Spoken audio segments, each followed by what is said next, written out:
Les tengo una noticia que creo que les va a alegrar. Hoy terminamos la serie. Ustedes, por fin, pastor, acabó esa serie. Hoy ya es nuestra última charla sobre el tema que hemos llevado de Babilonia. Pero espero que esta charla esté a la altura de lo que ha sido la charla, y es que podamos realmente entender por qué Dios nos dio esta palabra y a qué es a lo que Dios nos está invitando, a qué es a lo que Dios nos está llevando y cómo debemos colocar en práctica esta palabra en nuestras vidas. Solamente recordarles que lo que hemos visto o lo que hemos desarrollado es el capítulo 1 de Daniel, y en ellos habíamos visto cómo por la dureza del corazón y la desobediencia del pueblo de Israel, Dios los había llevado cautivos a la tierra de Babilonia. Como estando cautivos en la tierra de Babilonia, Nabucodonosor aparta 4 muchachos para que esos muchachos fueran adoctrinados, y Nabucodonosor idea una estrategia para que ellos sean adoctrinados en un pensamiento diferente, en una forma diferente, y para que ellos se salgan del contexto de Dios, para que ellos salgan de la perfecta voluntad de Dios, que olviden quién es su Dios, que olviden cuál es su fe, que olviden cuáles son sus raíces, y que ahora se alineen con el pensamiento, con la forma y la cultura de Babilonia. Entendíamos también que por la gracia, Daniel y sus amigos, por la gracia del Señor, deciden mantenerse firmes, deciden mantenerse fuertes y apartados de todo esto, y empiezan a proponer en su corazón no contaminarse, discernir de lo que está pasando en este lugar y saber qué sí les conviene y qué no les conviene. Y ahí es donde hemos llevado la historia. Y en todo lo que estamos hablando pareciera ser, porque obviamente el texto lo da a entender así, que el protagonista principal fuera Daniel, que tal vez los protagonistas secundarios o coprotagonistas con él fueran sus amigos, y que el villano de la historia fuera Nabucodonosor, y todos los centraríamos ahí en ese sentido, y podríamos entonces odiar a Nabucodonosor y querer emular o inclusive idolatrar a Daniel por la firmeza que tuvo. Pero hemos dicho que no es así, que Daniel era un hombre tan común como nosotros, que sus amigos también, que fue la gracia del Señor, y que acá hay un plan más fuerte, más profundo, y que los protagonistas de la historia realmente no son ellos, sino que desde el principio hasta el fin del capítulo 1, pero desde el principio hasta el fin de la Biblia, y desde el principio hasta el fin de la historia, en la historia de la humanidad hay un solo protagonista, y el único protagonista se llama Dios. Y que siempre la gloria la tiene que llevar Dios. Y uno de los fracasos que hemos tenido como iglesia es cuando de pronto cambiamos nuestra doctrina y empezamos a tergiversar nuestras enseñanzas, colocándonos a nosotros como el centro de la historia y pensando que Dios era solamente ese ser que se movía alrededor nuestro, esperando complacer nuestras peticiones, nuestros deseos, nuestros anhelos, y que cumplir cualquier sueño a temor de que de pronto nosotros dejáramos de amarlo porque Él no concediera nuestras peticiones. Esa es una falsa enseñanza en la que muchas veces caímos, pero que tal vez este texto y este ciclo que vimos nos lleva a colocarlo a Él en el centro.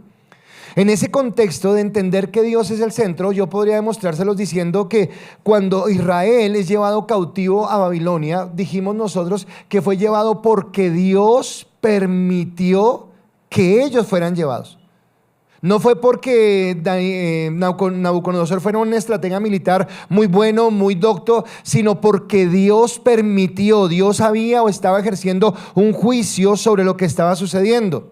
También entendemos que cuando Nabucodonosor pretende adoctrinar a estos muchachos, realmente su ataque no es contra los muchachos, o su ataque no es contra el pueblo de Israel, sino su ataque es directamente contra Dios, queriendo sacar de la esfera de la sociedad el temor a Dios, el respeto a Dios, el conocimiento a Dios, el amor a Dios, y pretender que hay otras formas de vivir sin necesidad de tener a Dios. Esa también es la estrategia, y también coloca a Dios en el centro porque es el blanco del enemigo para quererlo atacar. Cuando hablábamos de la gracia del Señor, también entendemos que es por el amor, la fidelidad, el respeto que le tienen estos hombres a Dios, que ellos se mantienen firmes. Y hay algo que quiero decirle en este momento para poderlo retomar otra vez al final de la enseñanza, y es que tanto Daniel como sus amigos, los 3 jóvenes que estaban con él, entienden desde el primer momento que llegan como cautivos a Babilonia, que ellos no saben cuánto van a durar allí. Ellos no saben si ese tiempo va a ser un día, un mes, mes, un año, una década. Ellos no saben cuánto tiempo van a durar ahí, pero lo que tienen claro desde el principio es que en esa tierra ellos son peregrinos, ellos son extranjeros, ellos están de paso, pero que no pertenecen a ese lugar. Y por el hecho de entender que no pertenecen a ese lugar, no se pueden acomodar a ese lugar, no se pueden acomodar a ese pensamiento, no se pueden acomodar a esa estrategia que hay en ese sitio. Hoy, llegando al final de este ciclo, llegando al final de todo lo que hablamos, entendiendo que aunque el enemigo con estos hombres quiso atacarlos en su familia, en su cultura, en sus costumbres, en sus razones, en sus pensamientos, que es lo que hemos hablado, cómo el enemigo trata de infiltrar la iglesia, trata de meterse en la iglesia, en pensamientos, en actitudes, en formas, en aceptar cosas que no son de parte de Dios. Allí es donde al final del capítulo, quien se lleva toda la gloria, quien se lleva toda la honra, quien se lleva toda la alabanza, quien recibe todo el reconocimiento y que por último recibe la gloria es Dios mismo. Y eso es lo que vamos a ver en esta mañana. Por eso el título de esta última enseñanza de este ciclo es: confía, tu Dios es soberano. Confía, tu Dios es soberano. Y espero que esta palabra sea de bendición tanto para ustedes como lo ha sido para mí. Allí los que están en sus casas, también que esta palabra sea de bendición. El caso de Daniel, con respecto a que Dios es el protagonista de su vida, no es un caso aislado del resto de personajes de la Biblia. Cuando yo leo la historia de Noé, encuentro que Dios tenía un propósito con Noé y que Dios cumplió y desarrolló ese propósito con Noé. Cuando yo leo en la palabra acerca de que Dios apartó a un hombre para hacerlo el padre de una gran nación llamado Abraham, entiendo que había un propósito con ese hombre y que nada de lo que pasaba en su vida era ajeno a Dios y que Dios seguía siendo el protagonista. Cuando Dios obra en la vida de José para permitir que él sea llevado a la tierra de Egipto y que allí se adelante a sus hermanos que van a llegar años después, también estaba el propósito de Dios en lo que estaba sucediendo. Lo mismo con Moisés, lo mismo con David, lo mismo con Pedro, lo mismo con Juan, lo mismo con Pablo. Pero no solamente sucede con las personas que nosotros consideramos como héroes en la palabra, sino aún con aquellos como que nosotros los consideramos como adversarios. También en ellos actuaba la soberanía de Dios, porque Dios es tan soberano para actuar en buenos como en malos. La mejor forma que tengo para demostrarles esto es cuando la palabra dice que cuando Judas traiciona al Señor Jesús, lo traiciona para que se cumpliera la palabra, para que se cumpliera lo que estaba dicho en la palabra. Así que entender esta soberanía de Dios en nuestra mente limitada, en nuestros pensamientos tan cortos, a veces es complicado. ¿Cómo entiendo yo esta soberanía de Dios? ¿Cómo entiendo yo esta grandeza de Dios? ¿Cómo juega esta grandeza de Dios con lo que a veces llamamos mi libre albedrío, mi libre voluntad? Al fin es mi voluntad, es la voluntad de Dios. Lo que estoy haciendo lo hago por mí, lo que estoy haciendo lo hago porque Dios lo dice. Y tal vez esta enseñanza de hoy lo que nos va a llevar a entender es qué hacemos nosotros y qué es lo que hace Dios. ¿Cuál es nuestra parte y cuál es la parte de Dios? Y siempre Dios va a llevar la parte más difícil, siempre Dios va a llevar esa parte que para mí es imposible y en la cual Él va a orar. Así que así como los personajes bíblicos, tanto buenos como malos, Dios obró en su soberanía. A lo largo de la historia también Dios ha obrado en su soberanía. Y tal vez, como hemos dicho en muchas ocasiones, si la sociedad, si el mundo en el que vivimos no ha llegado más bajo de lo que hemos llegado, es porque Dios mismo ha controlado, es porque Dios mismo ha retenido, es porque la iglesia ha sido la sal de la tierra. Pero tal vez en ese contexto Dios tiene el control tanto de buenos como malos. Eso hace entender que, por ejemplo, en toda la parte de las personas que se pierden, en las personas que no conocen al Señor, en las personas que endurecen su corazón y se resisten a conocer la palabra de Dios, Dios está actuando allí. Y Dios está actuando en justicia y está actuando justamente por la impiedad, por el pecado, por la maldad de esas personas. Pero que asimismo y con mayor alegría lo podemos decir que nosotros que hemos sido elegidos, en nosotros que hemos sido apartados, en nosotros que hemos alcanzado la gracia del Señor, el amor del Señor, también Él actúa en su gracia y en nuestra vida está lo que Él quiere. Podría recordar acá lo que vimos en una de las predicaciones de este año cuando hablábamos de la carta de Efesios y recordar el capítulo 1 de Efesios versículo 4 que dice: según nos escogió en Él desde antes de la fundación del mundo, para que fuésemos santos y sin manchas delante de Él. Quiere decir que cuando Daniel está desarrollando esto, Dios lo había escogido para ese espacio. Cuando hablamos de Abraham, cuando hablamos de José, cuando hablamos de Pablo, cuando hablamos de Pedro, cuando hablamos de Juan, Dios los había escogido para ese momento. Y Dios te ha escogido a ti y Dios me ha escogido a mí para este momento.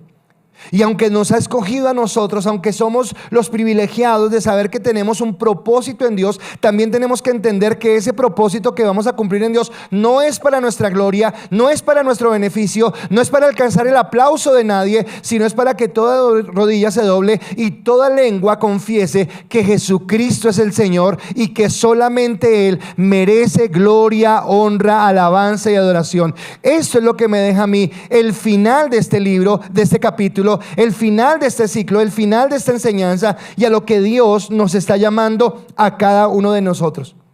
Así que lo entendamos en este momento o no lo entendamos, lo pueda usted identificar o no lo puede identificar en esta mañana, Dios es el protagonista de su vida. Usted solamente está jugando un papel de reparto en esa historia. Usted solamente está cumpliendo los propósitos que Dios le ha dado que usted cumpla. Pero quien merece la gloria y quien es el protagonista es Dios. Y en ese sentido podemos entender su soberanía, su poder y su bondad sobre nosotros. Así que si yo entiendo que Dios me eligió, y tal vez eso lo hemos dicho muchas veces, tengo que entender por qué me eligió, tengo que entender por qué me apartó, tengo que entender por qué Dios me colocó en la familia que me colocó, por qué me colocó en el grupo social que me colocó, por qué me colocó en el trabajo donde estoy, por qué me colocó en la universidad, en el colegio o en el lugar donde me muevo, porque seguramente allí estoy llamado como elegido de Dios a ser ese peregrino, a ser ese extranjero que da testimonio de la gloria, de la gracia de Dios. Dios es soberano. Pero ¿qué implica o qué significa que Dios sea soberano? Es una palabra que suena muy grande. Es una palabra que suena muy rimbombante, si se quiere la expresión. Pero si yo quiero aclarar qué significa la palabra soberano, quiere decir que Dios posee y ejerce una autoridad que está por encima de toda la creación. Dios es la autoridad suprema sobre toda la creación y no hay ninguna autoridad por encima de Dios. Porque Él es soberano, porque Él es el creador, porque es el Dios de dador de vida, porque Él es el que ha hecho todas las cosas conforme a su voluntad y en ese contexto Él es el que merece la gloria y la honra. Y Daniel y sus amigos encontraron o alcanzaron mejor la gracia de Dios. Ellos entendieron que Dios los había visto, los había mirado con ojos de bondad. Y la manera como ellos responden a esa gracia, como responden a esa bondad de Dios, es a través de su fe, de su confianza en el Señor, la cual les permite permanecer firmes. Y quiero en este texto, en esta soberanía de Dios, hablar mucho de la fe, hablar mucho de la confianza. Pero Daniel y sus amigos entienden tanto quién es Dios en sus vidas, entienden tanto la misericordia, la grandeza, el poder de Dios, que en el momento cuando ellos tienen que colocarse frente a una situación difícil como es el contaminarse con la comida del rey, tanto Daniel como sus amigos hacen una proposición en su corazón, toman una decisión y esa decisión es una decisión radical. Es una decisión que no tiene negociación, es una decisión que no admite que haya cuestionamientos o razonamientos, sino solamente es no lo hacemos porque amamos a Dios. Daniel capítulo 1 versículo 8, usted y yo ya lo hemos leído varias ocasiones, permítame lo leo una vez más, y dice, y Daniel propuso, Daniel determinó, Daniel dijo, así es y no hay nada más que pensar en su corazón. No contaminarse con la porción de la comida del rey, ni con el vino que él bebía. Pidió por tanto al jefe de los eunucos que no se le obligase a contaminarse. Cuando hablamos de confianza, estamos hablando de fe. La palabra confianza para mí en este contexto es la misma palabra para fe. Y la decisión que toma Daniel de no contaminarse con la comida del rey es una decisión que está recubierta totalmente de fe. Pero lo que me llama la atención y a lo que quiero que empiece usted a entender es qué motivo, es que iba a decir, pero no, mejor lo cambio por es que, como pregunta, y es qué motiva a Daniel a no contaminarse. ¿Cuál es la motivación de la fe de Daniel? ¿Y por qué le pregunto? Porque nosotros en esa mala enseñanza también que hemos recibido, Hemos entendido la fe como eso que buscamos para obtener un beneficio personal. Entonces yo tengo fe de que Dios me va a dar ese puesto. Yo tengo fe de que Dios me va a ayudar a alcanzar tal cosa. Yo tengo fe que Dios va a hacer lo que yo estoy pidiendo. Ahora, no estoy diciendo que Dios no vaya a escuchar nuestras oraciones. No estoy diciendo que Dios no vaya a orar con esto. Lo que estoy diciendo es que Daniel tenía una fe a un nivel más alto. Y ese nivel más alto es que la fe de Daniel aplicaba para que él hiciera lo que era la voluntad de Dios. Si usted mira, la decisión de Daniel de no contaminarse no era una decisión que le fuera a traer una bendición. Esa decisión le iba a traer problemas. Esa decisión le iba a acarrear dificultades. La orden del rey era: esta es la ración para estos jóvenes. Esto es lo que ellos van a comer. Este es el vino que ellos van a beber, perdón. Y yo soy el rey. No hay discusión sobre eso. Y llevarle la contraria al rey era de una vez colocarse una lápida en la espalda, porque era el rey. Pero Daniel propone en su corazón no contaminarse. Pero no se contamina a pesar de saber que esto puede acarrear un problema para su vida, porque su fe está buscando por encima de lo mediático glorificar a Dios, exaltar a Dios, honrar a Dios, bendecir a Dios y entender que Él es soberano, que Él es santo y que su confianza puede estar tranquila. El miércoles predicábamos y decíamos cómo la victoria de un cristiano, si hay algo en lo que un cristiano se pueda jactar, es en su obediencia, porque la fe es obediencia. Porque Daniel no comió porque Dios dijo. Daniel no dijo: pero esto me va a traer consecuencias, pero esto me va a traer problemas, pero esto va a hacer que me rechacen, pero esto puede ser que pierda mis privilegios, es más, esto me puede llevar a la muerte. No, Daniel no pensó en nada de eso. Daniel simplemente dijo: Dios mandó, yo obedezco, porque mi deseo es honrar a Dios. Así que es una fe que muestra una madurez. Es una fe que no se basa en cumplimiento de sueños, sino que se basa en la actitud de lealtad mostrada a un Dios amoroso. Yo no sé si usted alguna vez ha pensado en la fe, y si quiere anotarlo los que están tomando nota, si usted ha pensado en la fe como mi muestra de lealtad a Dios. O sea, mi fe no como eso que yo deseo que se alcance, sino mi fe como mi muestra de lealtad a Dios. Así que ellos pensaban y actuaban que indiferente o independientemente que las cosas estuvieran bien o estuvieran mal, su vida era para exaltar a Dios. Su vida era para glorificar a Dios. Su vida era para honrar a Dios. Una pregunta que quiero que se haga en este momento. Tu fe en este momento, la fe que tú has depositado en Dios, ¿demuestra ese amor y esa fidelidad a Dios? Tú podrías decir: con mi fe yo demuestro cuánto amo a Dios, con mi fe yo demuestro que le soy leal a Dios. Porque tal vez, como lo dije en una prédica anterior, es muy fácil con nuestros labios decir que amamos a Dios. Es muy fácil con nuestros labios decir que Dios es el primero en nuestra vida y que Él es el centro de nuestra vida. Pero el chiste no está en decirlo, el chiste está mostrarlo en mis hechos, mostrarlo en mis actos, mostrarlo en mi cotidiano vivir y mostrar que realmente Dios es el centro de lo que estoy haciendo. Así que las consecuencias que trae que Daniel decida que Dios es el Señor de su vida y que él va a vivir sobre esto y que confíe en que Dios es soberano, y por favor no pierda de vista la palabra soberano, es lo que vamos a ver en esta última parte. Porque tal vez esa confianza de Daniel no dijo: voy a tomar esta decisión y espero que, no, Daniel dijo: voy a tomar esta decisión y Dios actuará, Dios será el que obre. Pero él simplemente decidió caminar o tomar decisiones que mantuvieran en él la santidad, que mantuvieran en él la comunión con Dios, que mantuvieran en él una relación directa con Dios, y él permitió que las consecuencias las consecuencias que resultaran de esto fueran las que Dios mostrara.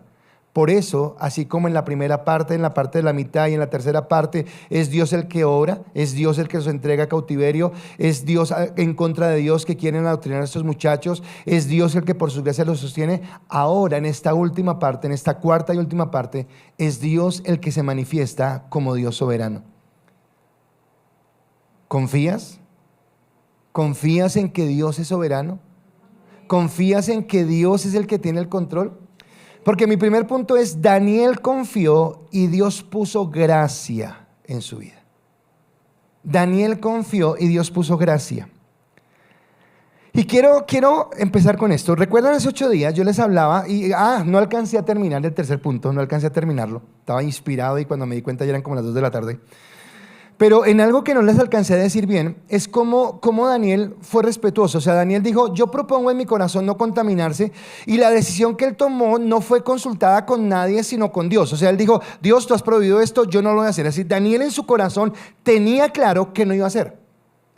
Pero el hecho de que Daniel tuviera claro que no iba a hacer no hizo que él tuviera una actitud de religiosidad, ni de rebeldía, ni de soberbia delante del eunuco. ¿Y usted qué le pasa? No me va a obligar a contaminarme, yo soy hijo del Dios Altísimo.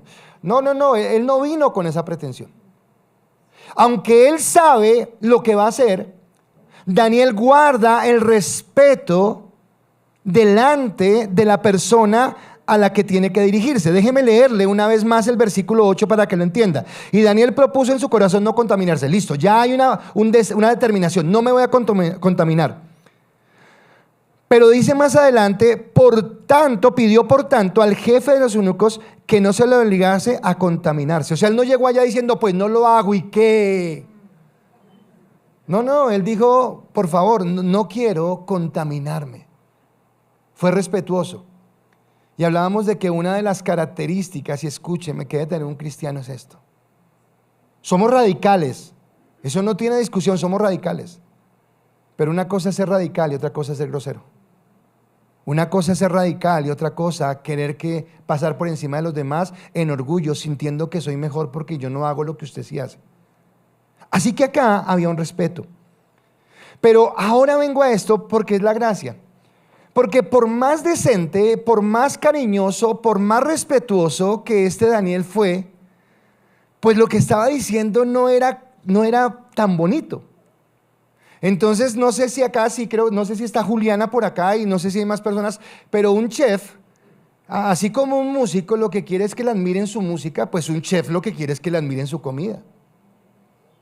¿Cuántas mamitas hay acá que un día, bueno, siempre hacen la comida especial, siempre la comida es especial, pero de pronto un día hay un cumpleaños, algo especial y usted ya mamita se esmera y hace, o el papá también se esmera y hace un plato muy rico? La comida que prepara el chef es la comida del rey. Y Daniel muy respetuosamente le dice, bueno, Señor, gracias por la comida, estoy muy agradecido, pero mira, lo que pasa es que esa comida me contamina. O sea, por más amoroso que suene, no sé si usted me invitara a su casa a comer y usted me sirviera, qué sé yo, un plato bien suculento y yo le dijera, hermano, gracias, pero es que no me quiero contaminar. Pero lo dije con dulzura. Pero suena duro. O sea, por más dulce que suene, no es fácil que alguien le diga, no quiero comer lo que me está dando porque eso me contamina. Y eso es lo que está diciendo Daniel. No quiero comer de esta comida porque no me quiero contaminar. Ahora, dígame, humanamente hablando, si usted hubiera sido el eunuco, ¿usted qué contesta? ¿Usted qué cree? Ahora que resultó de mejor familia, cuna de oro le digo entonces. O sea, ¿qué come el Señor? ¿Qué le podemos servir? ¿Cuál es su menú favorito?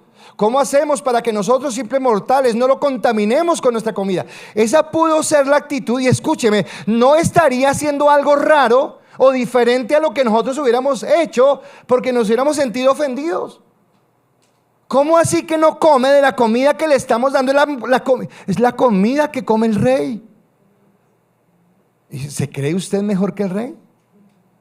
¿Se cree usted de un mejor abolengo que no quiere contaminarse?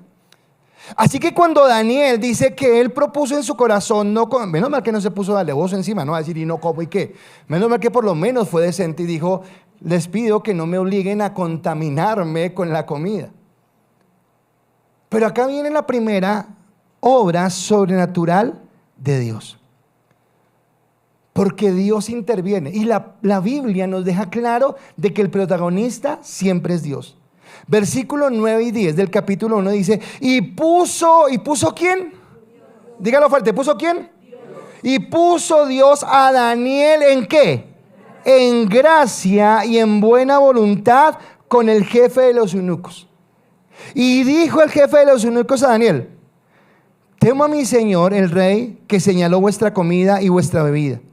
Pues luego que vea vuestros rostros más pálidos que los demás muchachos que son semejantes a vosotros, condenaréis para con el rey mi cabeza. Imagínese, termina hasta como pidiéndole excusas. Es que no sé qué hacer contigo, Daniel. Sé que no te quieres contaminar, pero ¿cómo hago yo? ¿Me van a matar es a mí? Ahora, es la gracia del Señor, es la bendición de Dios. Yo comentaba algo, pues yo creo que siempre la gracia de Dios nos acompaña. Pero recuerdo que cuando yo trabajaba en Carulla hace muchos años, entonces en Carulla los turnos eran diferentes, unos días por la mañana, otros por la tarde, otros por la noche. Y yo recuerdo que tenía muchos deseos de entrar a estudiar a la universidad y quería sacar mi carrera profesional y todo, pero o estudiaba o trabajaba, pero no podía las dos. Y preciso en el lugar donde yo trabajaba era el administrador más ogro, el más bravo, nadie lo quería, todo el mundo, con todo el mundo peleaba, todo el mundo y era, mejor dicho.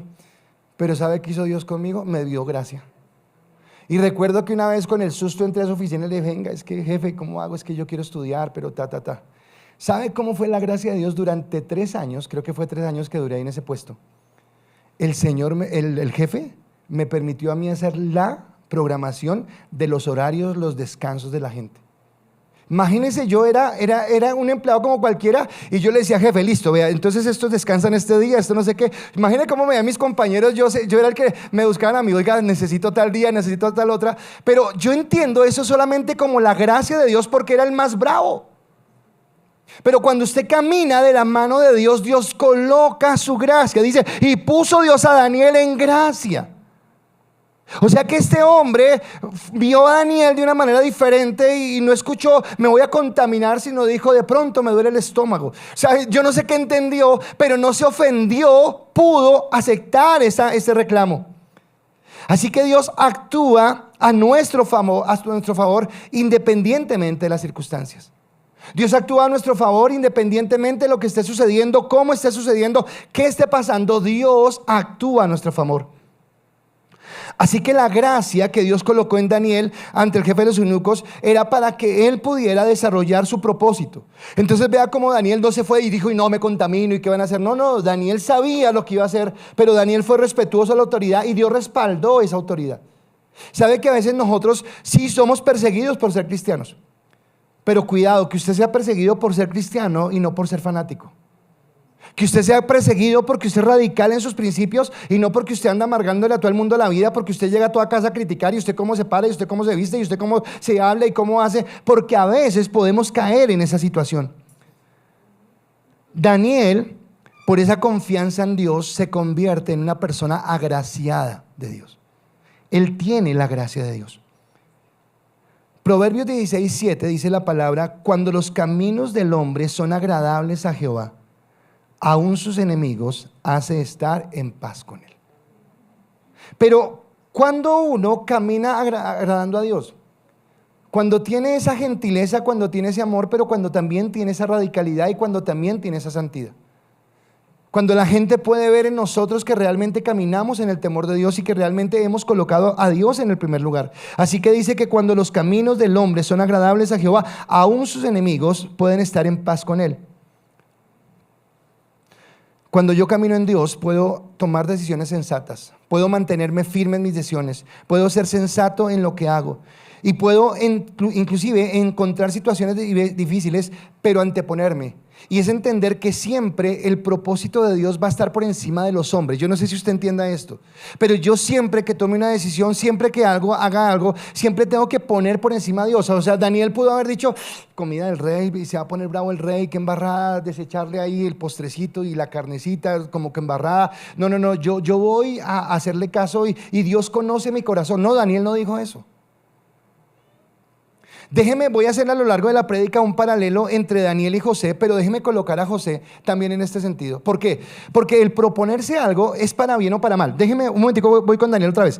Para esta, Daniel la sacó barata. ¿Por qué me digo que la sacó barata? Porque digamos que no hubo lío. El hombre le dijo, ok, listo, vamos a hacer algo para que no coma de la comida del rey. Más adelante en el capítulo 3 de Daniel está ya sirviendo con otro rey, el rey Darío. El rey Darío también ama a Daniel, porque la gracia le alcanzó esto. Entonces Darío ama a Daniel.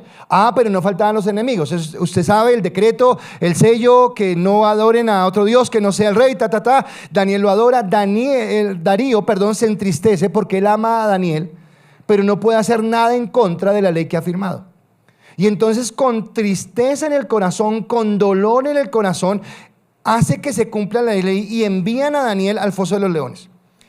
Yo no sé si la fe de Daniel era tan grande que cogía a los leones de colchón, o yo no sé si él entró atemorizado y en esa noche no durmió diciendo a qué hora se le despierta el hambre a estos leones y me comen, no sé cómo sería. El caso es que al día siguiente, Darío, que ama a Daniel, el rey mismo, con tristeza en el corazón, se acerca al foso y si usted lee la palabra dice, Daniel, el Dios al que tú sirves, ¿te ha podido guardar de los leones? Y Daniel salve y dice, para siempre viva el rey, Dios me ha rescatado, Dios me ha guardado, porque Dios es soberano, porque Dios tiene el control. No se trataba de Daniel, se trataba de Dios. ¿Daniel qué hizo? Tener fe. Pero la fe de Daniel no era que no le iban a matar por la comida. La fe de Daniel no era que los leones no se le iban a comer. La fe de Daniel era que quería honrar a Dios. Entienda eso. La fe de Daniel era que quería honrar a Dios. Los resultados ya vienen de parte de Dios. Pero ¿quién es Dios en mi vida? Ahora el paralelo con José. Imagínense que Daniel pudo haber dicho, pero esa comida tan rica y pues no creo que tenga nada. José fue llevado a Egipto. Y en José Dios coloca gracia sobre José. A tal punto que Potifar, que fue el que lo compró, un día miró a este esclavo y dijo, pero este esclavo es diferente, es que este esclavo todo le va bien, lo hace bien, le saca las cosas bien, no sé qué, y va ascendiendo hasta que lo pone como administrador, como mayordomo de su casa y de sus fincas. Este hombre dice, ¿sabe que yo tengo mucho trabajo en el palacio? Yo me voy para el palacio, yo allá sirvo y usted encárgase acá de todo. Y viene la mujer de Potifar. Escúcheme, déjeme por un momento hacer un paréntesis y pensar mundanamente. Déjeme pensar mundanamente. Yo me imagino que la esposa de Potifar no es una mujer fea. Yo me imagino que es una mujer que tiene su gracia, que es bonita, que es hermosa, lo que sea. Y se le está ofreciendo en bandeja a Daniel. Una vez comenté y se lo comento acá, imagínense que en esa casa no hubiera estado José, sino hubiera estado Sansón. Sansón dice, Dios, tú me lo das, yo me lo como. Pero José tenía temor de Dios y él decide no hacerlo. Y escúcheme porque esto se lo voy a explicar más adelante. ¿Y sabe cuál es el premio de que de que José no peque? La cárcel. Porque lo envían a la cárcel. Y usted así sigue, por eso no se puede. No. Esa era la fe de José. ¿Me entiende la fe? Su fe fue tan grande que él dijo, no quiero desobedecer a mi Dios. Porque así como Daniel en Babilonia, José entendía que en Egipto él era extranjero y peregrino, que él no pertenecía a ese lugar y que había algo más grande que a él le esperaba, que ese pequeño lapso de tiempo en ese Egipto, como Daniel, ese pequeño lapso de tiempo en Babilonia. Así que esta invitación es para decirle, usted no puede claudicar, usted no puede claudicar en su fe. Usted no puede claudicar en su santidad. Usted no puede negociar con sus principios y con sus valores. Y escúcheme, hablar de esto acá en la Biblia es muy fácil, pero cuando lo hablo en el mundo real es lo complicado.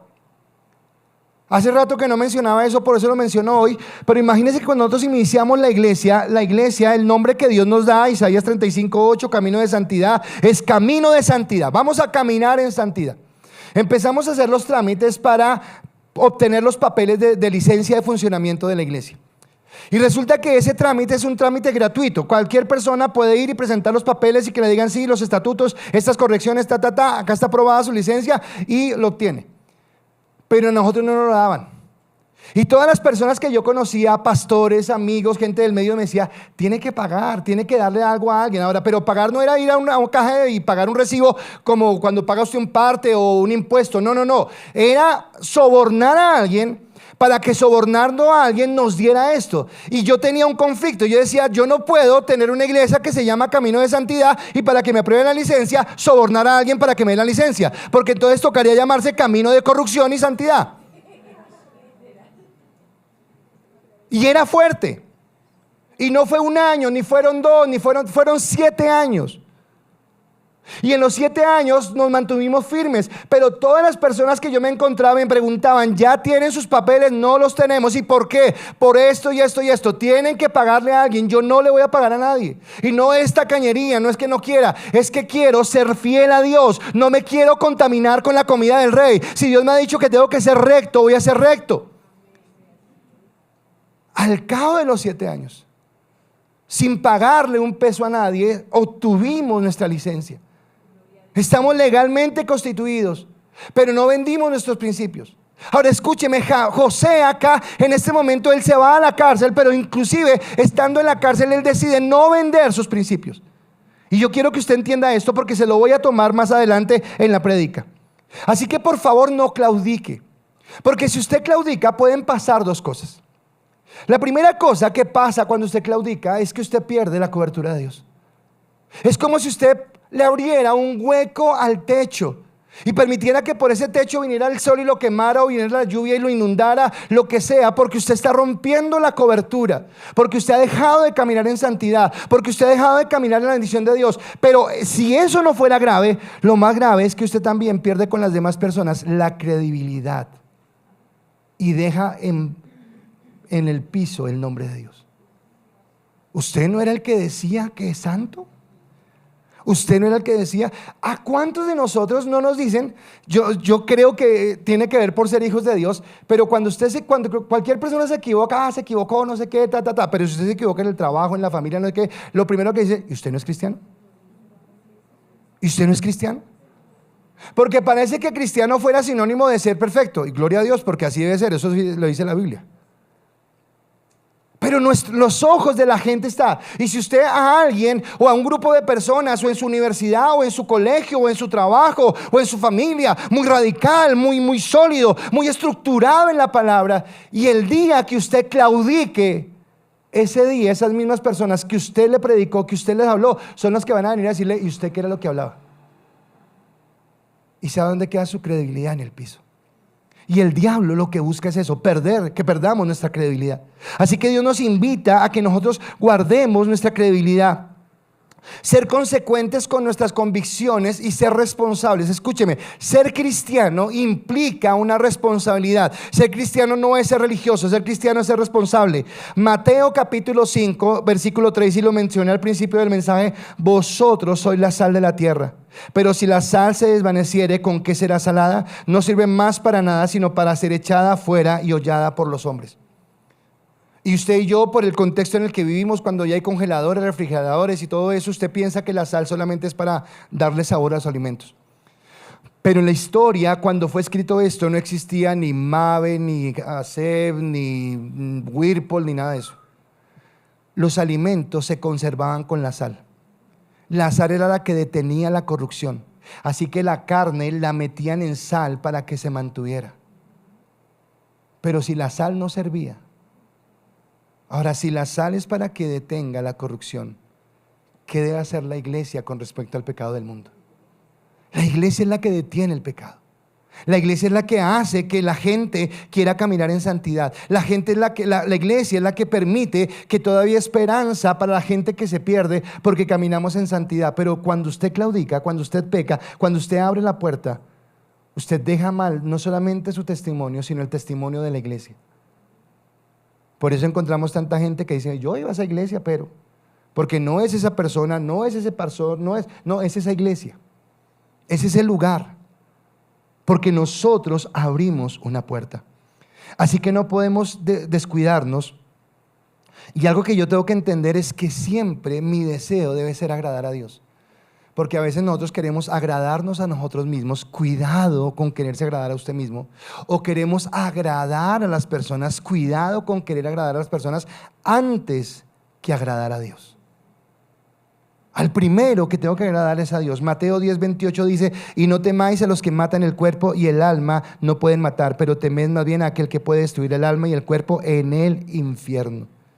Así que Él coloca su gracia en tu vida. ¿Puedes creerlo? Lo segundo es que Daniel confió y Dios le sustentó. Daniel confió y Dios le sustentó. Imagínense que la dieta que elige Daniel es una dieta que al cabo de un tiempo iba a notarse que era diferente, pero para mal. Porque mientras que la gente que comía, la mesa del rey tenía buenas proteínas, tenía buenos nutrientes, es más, era la comida del rey. Yo no creo que el rey comiera en el corrientazo de la esquina papas, arroz y carne o yuca. Yo creo que era una comida balanceada, yo creo que era salmoncito, que era carne bien preparadita, yo creo que era con buena proteína, con buen alimento. Pero resulta que estos chicos deciden comer solamente lechuga y agua. Ahora, compare usted a alguien que está comiendo buenas calorías, buenas proteínas, buenos carbohidratos, con alguien que solamente come lechuga y toma agua. Obviamente la diferencia se va a notar. Sin embargo, acá una vez más, Dios es el protagonista y una vez más se ve cómo Daniel confía en Dios. Porque dice la palabra, versículo 11 al 16, y voy despacio, dice: entonces dijo Daniel a Melzar, que estaba puesto por jefe de los eunucos sobre Daniel, Ananías, Misael y Azarías: te ruego que hagas la prueba con tus siervos por 10 días y no des legumbres a comer y agua a beber, les des. Ahora él está diciendo: le voy a dar una alternativa, si no quieren que lo maten, hagamos algo, probemos y compara. Luego, cuando Daniel dice compara, ¿en quién está confiando? En que la lechuga va a ser como la espinaca de Popeye y le va a dar... No, él está confiando en Dios. Él está confiando en que Dios lo va a sostener. Entonces le dice: compara luego nuestros rostros con los rostros de los muchachos que comen de la ración de la comida del rey, y haz después con tus siervos según tú veas. Consintió pues con ellos en estos y probó con ellos 10 días. Y al cabo de los 10 días pareció el rostro de ellos mejor y más robusto que el rostro de los otros muchachos que comían de la porción de la comida del rey. Así pues, Melzar se llevaba la porción de la comida de ellos y el vino que habían de beber, y les daba legumbres.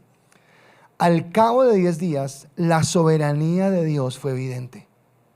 Porque estos chicos, en vez de estar así durmiéndose en las clases, adormilados, cansados, fatigados, dice que su rostro se veía más robusto, que se veían más respuestos, que seguramente eran más dinámicos, que seguramente eran más ágiles, que seguramente tenían esto. Y el rey dijo, el jefe de los eunucos dijo: listo, perfecto, sigamos así, si ustedes no quieren contaminarse. Y les quitaba la comida que era del rey, les daba su lechuga, les daba su agua. Y estos muchachos, por glorificar a Dios, imagínense, se estaban privando aún de los deleites que había en Babilonia. Escúcheme otra vez lo que acabo de decir: estos muchachos, por amor a Dios, estaban privando de los deleites que había en Babilonia y habían decidido solamente lechuga y agua, pero mostraron un mejor aspecto.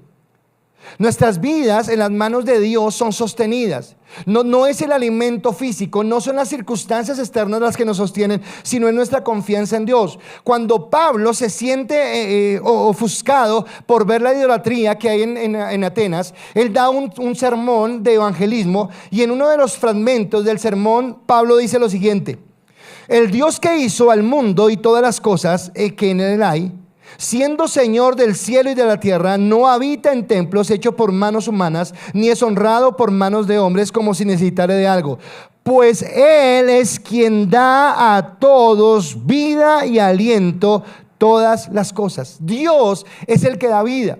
Dios es el que da aliento. Así que Daniel sabía que aunque él, por la decisión de obedecer a Dios, no se iba a contaminar con la comida del rey, Dios lo iba a sustentar, Dios lo iba a levantar. Y al final de esto, él ver cómo Dios lo sostuvo.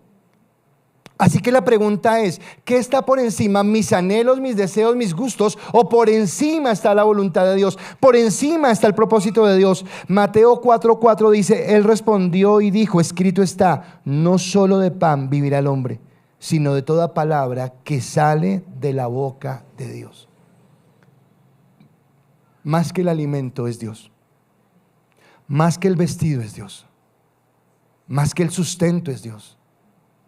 Y cuando Dios es el primero, Dios es el que me guarda, el que me levanta y el que me bendice. Así que como Dios coloca gracia en nuestra vida para que aún nuestros enemigos actúen a nuestro favor, asimismo Dios es el que nos sustenta. Pero por último, Daniel confió en Dios y Dios bendijo sus talentos y habilidades. Escúcheme algo. Todos, sin excepción, todos acá tenemos talentos. Pero los talentos son diferentes porque la Biblia habla de tres cosas. En Corintios nos habla de dones dados por el Espíritu Santo, que tienen que ver con nuestra vida espiritual. Don de profecía, don de fe, don de lenguas, interpretación de lenguas. En Efesios nos habla acerca de ministerios. Entonces dice que dentro de la iglesia, Dios a unos constituye apóstoles, pastores, profetas, evangelistas, maestros, dentro de la iglesia. Pero en Romanos nos habla de talentos que son innatos a nuestra vida secular, que no tienen nada que ver de pronto con la iglesia, aunque honran a Dios, sino que tienen que ver con las capacidades innatas que tenemos. Entonces dice Romanos capítulo 12, versículo 4 al 8, porque de la manera que en un cuerpo tenemos muchos miembros, pero no todos los miembros tienen la misma función, así nosotros, siendo muchos, somos un cuerpo en Cristo, y todos miembros los unos de los otros, de manera que teniendo diferentes dones según la gracia que nos es dada, si el de profecía, úsese conforme a la medida de la fe, si el de servicio, en servir, el que enseña en la enseñanza, el que exhorta en la exhortación, el que reparte con liberalidad, el que preside con solicitud, el que hace misericordia con alegría. Esta semana tuve una conversación con alguien. Esa persona tiene un talento que Dios le dio, y ese talento lo está aplicando en su trabajo, y ese talento hace que le vaya muy bien en su trabajo, pero el talento es tan bueno que esta persona tiene temor, porque ese talento sus jefes lo pueden utilizar para bien o lo pueden utilizar para mal en lo que esa persona hace. Y me hablaba en estos días y me decía que cuál era el punto de equilibrio, que cómo lo hacía. Y yo le decía, el punto de equilibrio para usted es el temor a Dios. Es entender que el talento que Dios le dio, se lo dio para glorificar al Señor y para exaltarlo. Ahora, acá vienen los talentos, y entonces, primero, una cosa que muchas veces nos pasa a muchas personas, me pasaba a mí en una época, ya no me pasa, pero me pasó, es que tal vez nosotros no vemos lo que hay en nosotros porque creemos que lo que hay en nosotros es insignificante y vemos lo que otros tienen. Y vivo frustrado porque yo no tengo lo que otro quiere. Entonces voy a serle sincero, yo quisiera haber jugado fútbol como juega Messi. Me hubiera encantado, yo sería feliz. Pero negado para el fútbol, negado. Y tengo dos opciones: vivir mi vida frustrada porque no juego al fútbol como juega Messi, o entender que ese fue el talento que Dios le dio a él y que tal vez hay otro talento que Dios me dio a mí, y que en lugar de estar deseando lo que no es mío, debería saber Dios que me dio a mí. Ahora, ¿qué es lo que pasa? Que como somos muy humanistas, entonces claro, digamos que yo soy bueno en las matemáticas, sumo, resto, multiplico, divido, hago presupuestos y soy bueno en eso, pero es que eso nunca aparece en primera plana del periódico. Pero Messi sí mete un gol en el mundial y aparece en primera, y todo el mundo le pide autógrafo. Y empezamos a desear lo que otros tienen, pero desde una perspectiva humana.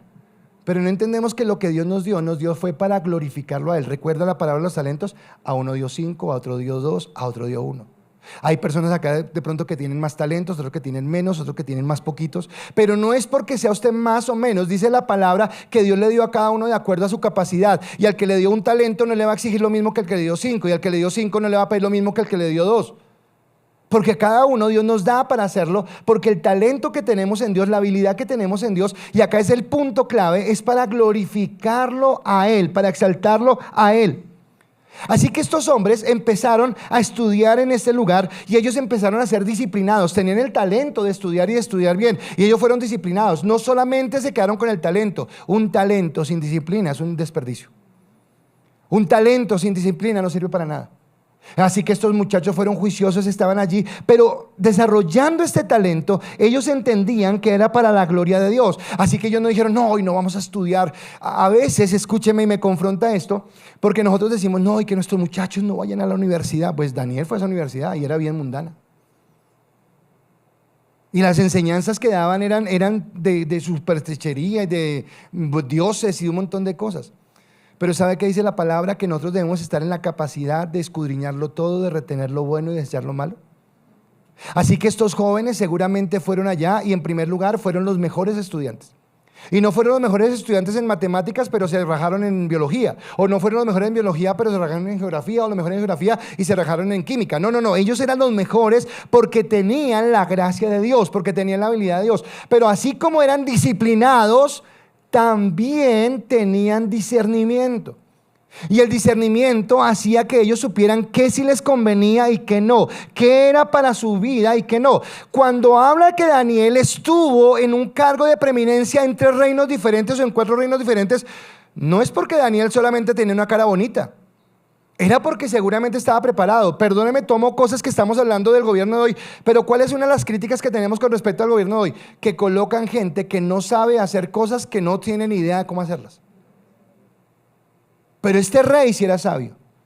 Y él no iba a colocar a cualquier persona. Y Daniel, para estar capacitado, para ser un estadista en ese reino, tenía que conocer el cómo, el por qué, las razones, los protocolos, los estatutos, las leyes, todo lo que tenía que conocer para hacerlo. Quiere decir que era una persona pila, que estaba allí en la jugada de lo que estaba haciendo.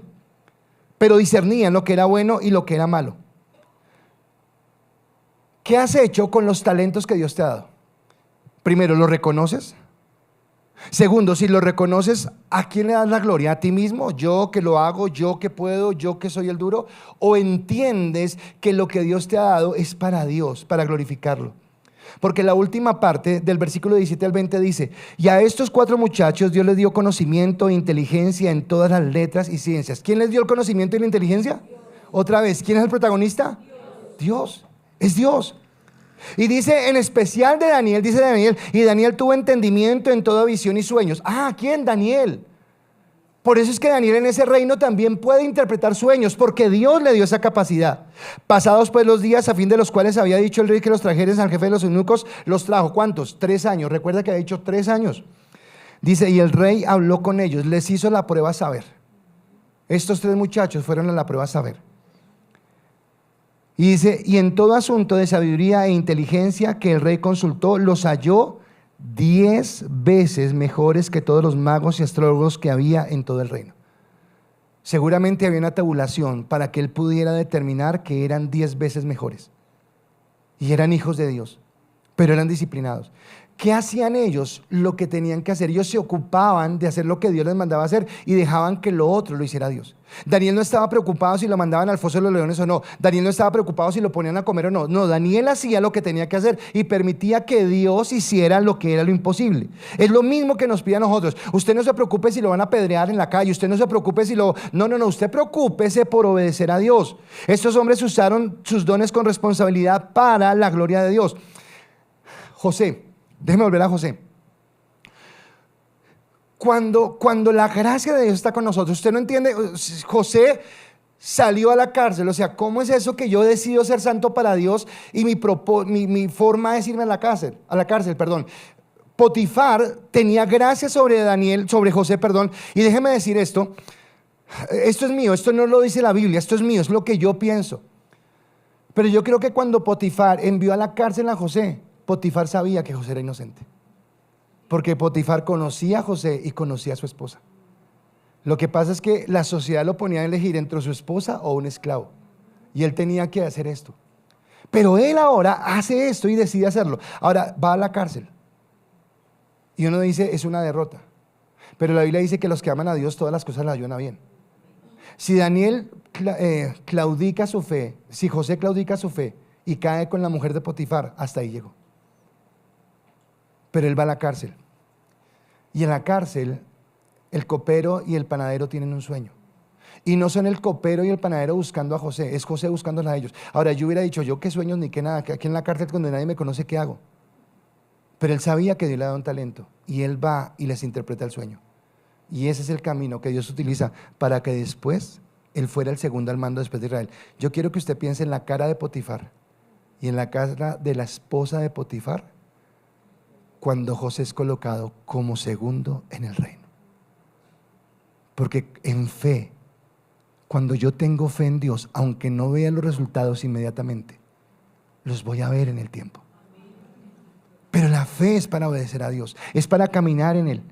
Así que entiendes ahora esto que trajo beneficio. ¿Cómo vivía Daniel en ese lugar? Bien. Yo creo que tenía buen sueldo, yo creo que tenía buena casa, buen apartamento. ¿Por qué? Porque su trabajo era de alta responsabilidad y lo hacía. Y ese es el beneficio de servir a Dios. Pero él sabía que la gloria era para Dios. Dice en Eclesiastés 2:26, porque el hombre que agrada a Dios le da sabiduría, ciencia y gozo, mas al pecador le da el trabajo de recoger y amontonar para darlo al que agrada a Dios. También esto es vanidad y aflicción de espíritu. ¿Sabe qué dice la Biblia? Que los pecadores van a trabajar para que usted, hijo de Dios, tenga bendición.